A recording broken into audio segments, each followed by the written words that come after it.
This is the children's bedroom, which is on the second floor, located just outside of the upper master suite. I went with sort of an unusual palette in here. I know it's a little bit oddball, but I like it. I sometimes like having a dark room in a beach house because it just feels like a great place if you're sunburned to just go in and have a nap in the afternoon. The whole scheme started with this John Robeshaw fabric that I've got on the windows. It's sort of a walnut and hot pink color, and that led me to select the Burlap Wallcovering, which again is a great way to have texture, but it's very functional in kids' room because if they pin a bunch of stuff up on the walls, you can just tear it down and it doesn't affect the wallpaper at all. So it's a great thing if the kids want to hang things all over their walls. On one of my trips, I found a lady who had a lot of vintage ticking stripes from France, and luckily she had a whole lot of pink. So I was so excited. I bought all my fabrics, I took them to my seamstress, and then we sewed them in the box design, and that became what we framed for the pictures in here, which again, I love to frame unusual things and not just always have something so predictable on the wall. So it sort of reminded me of nautical flags in a way, and I like the relief they provide from the brown of the walls. I put a mirror in between the beds to reflect light and open up the space. And then in between the beds is just Stanley's little chest is fantastic. It's just white louvers. It's just a good beach house addition. How thrilled was I to find this welcome aboard lamp. And then I found this great raffia shade to go on it, which adds texture and is just the perfect complement to the wallpaper. One of my favorite things about this rug is this Merida Glo Rug. Merida has this program called Glow, where they have 8 or 10 patterns. They're all great patterns. There's stripes, there's checks, there's circles, and they're really fun, youthful patterns, and you just create your own custom rug. It's very affordable.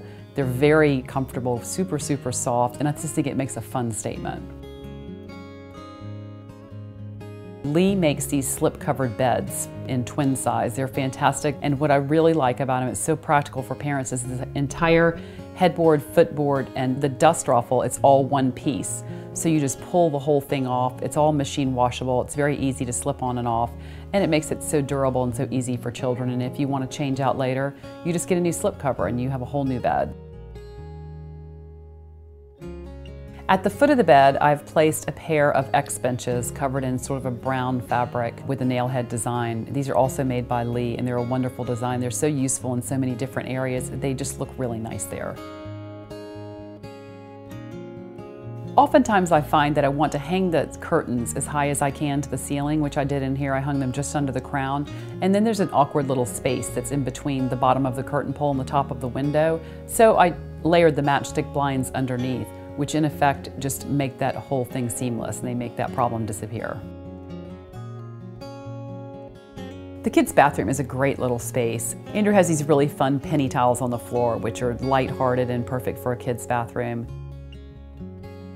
And then he's got this beautiful vanity that's white with sort of the grayish color, which works really well off the room's color scheme. The detail on the bathroom's vanity mimics the door's design, which I think is a nice detail. And then there's this nice, generously sized tub. I have a formula for how I like to make shower curtains. I like to hang them as high as I can, and I like to hang 2 panels, not 1. So I do 2 54-inch wide panels that go as high up as you can and then come down and hang about 1 inch off the floor, and then use extra long liners so that when you close them, you have proper coverage for a shower curtain. We have the matchstick blinds that we've used in the other bathrooms in this bathroom as well, and they just add the perfect little note of texture. The little circular sconces are a little bit unusual, and I think they are in keeping with the nautical ideas. A kid's room is a great place to break the rules with color. Don't be afraid to experiment and just play around with it and have fun with it.